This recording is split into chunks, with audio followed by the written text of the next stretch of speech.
Slick back.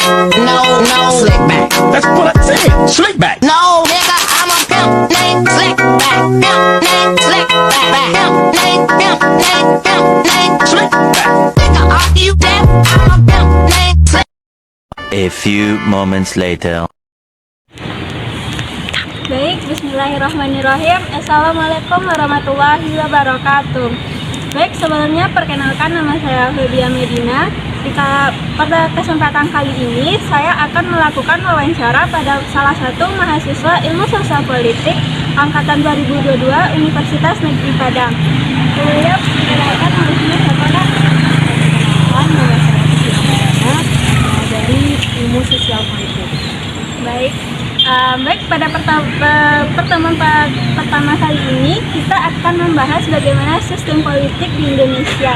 Nah, di sini Kak, pertanyaan saya, menurut Kakak pendekatan sistem dalam sistem politik itu bagaimana dan bagaimana contohnya? Pendekatan sistem itu disebut dinamakan dengan metode analisis atau pemahaman yang memandang satu identitas, satu kesatuan yang terorganisir, yang terdiri dari bagian-bagian yang saling berinteraksi. Pendekatan ini berfokus kepada antar bagian dan dampaknya terhadap keseluruhan sistem. Contohnya itu pendekatan sistem dalam sistem politik seperti kebijakan publik terhadap masalah lingkungan. Dalam hal ini, pemerintah dapat merancang untuk mengatasi masalah pada lingkungan. Baik, berarti pendekatan sistem itu mempunyai pengaruh yang sangat besar dalam sistem politik, Kak. Pertanyaan saya selanjutnya, Kak, dalam sebuah sistem politik tentunya memiliki sebuah struktur. Menurut Kakak, apa saja sih struktur dalam sistem politik itu dan bagaimana contohnya? Struktur dalam sistem politik itu yaitu ada suprastruktur, infrastruktur. Suprastruktur adalah segala sesuatu yang berkaitan dengan alat kelengkapan negara. Alat kelengkapan negara ini mencakup wewenang, tugas, kedudukan, kekuasaan. Selanjutnya seperti contohnya eksekutif, legislatif, yudikatif.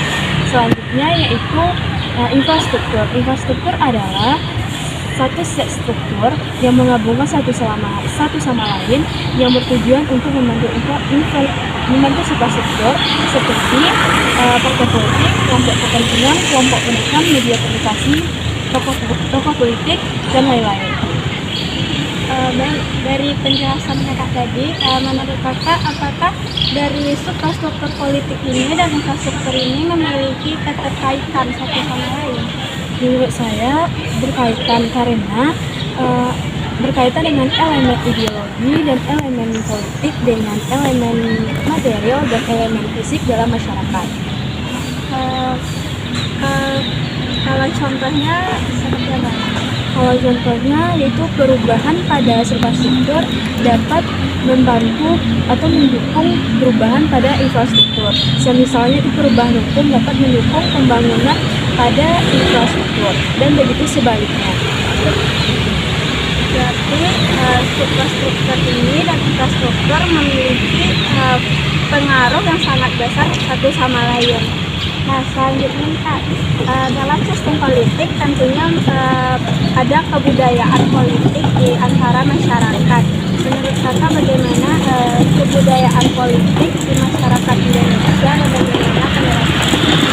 Budaya politik adalah yaitu keyakinan, nilai-nilai, norma atau perilaku cara membentuk seseorang berinteraksi dengan sosial, dengan politik dan pemerintahan dalam masyarakat. Contohnya itu partisipasi politik, kreativitas dalam politik, sikap terhadap konflik politik. Selanjutnya, budaya Indonesia mencerminkan keanekaragaman dan masyarakat dalam satu proses politik seperti yaitu partisipasi massa dalam pemilu dan kritik terhadap korupsi. Dari kebudayaan politik di dalam sistem politik ini, apakah menurut Kakak ada keterkaitan antara keberhasilan suprastruktur politik dengan kebudayaan politik yang ada di dalam masyarakat? Menurut saya itu ada, karena keberhasilan suatu struktur kita lihat dari segi pendidikan, yaitu ada kemajuan di dunia pendidikan. Dari segi ekonomi kita bisa juga dilihat dari segi politik dalam masyarakat. Dan pertanyaan selanjutnya Kak, menurut Kakak bagaimana struktur politik dalam lembaga negara pada era reformasi? Wujud nyata lembaga era reformasi itu yaitu seperti KPK, Komisi Pemberantasan Korupsi, dan Komisi Yudisial yang bertujuan untuk akuntabilitas, independensi, inspirasi, dan menjaga keadilan serta memberantas korupsi. Dari lembaga negara pada struktur ini, menurut Kakak, apakah ada indikasi kemunduran semangat pada masa era reformasi ini? Menurut saya yaitu ada indikasi kemunduran di era reformasi Indonesia, seperti adanya kasus korupsi yang merajalela, adanya ketidakpercayaan masyarakat terhadap lembaga tersebut, adanya ketidaksetaraan sosial dan ekonomi, adanya konflik kepentingan, dan kurangnya akuntabilitas dan transparansi. Baik, ini pertanyaan terakhir Kak. Menurut Kakak bagaimana penerapan demokrasi di Indonesia? Kan seperti yang kita ketahui di Indonesia ini penerapan demokrasinya yaitu prosedural, sedangkan yang diharapkan oleh masyarakat itu demokrasi substansial. Menurut saya praktek demokrasi prosedural dan demokrasi substansial ini yang pertama itu saya tentang demokrasi substansial. Demokrasi substansial ini suatu bentuk demokrasi yang tidak hanya mencangkup tentang demokrasi semesta saja, tapi juga mencapai keadilan, kesejahteraan, kesetaraan, dan perlindungan HAM. Sedangkan demokrasi prosedural ini lebih kepada prosedurnya dan mekanismenya lebih formal untuk mengambil keputusan politik seperti pemilu dan hak bebas bicara dalam musyawarah. Baik, terima kasih Kak atas waktunya setelah membincang-bincang mengenai sistem politik di Indonesia. Baik, sekian pembahasan kita mengenai sistem politik di Indonesia bersama Suci Ramadana. Sebelumnya saya Febia Medina selaku moderator pamit undur diri. Assalamualaikum warahmatullahi wabarakatuh.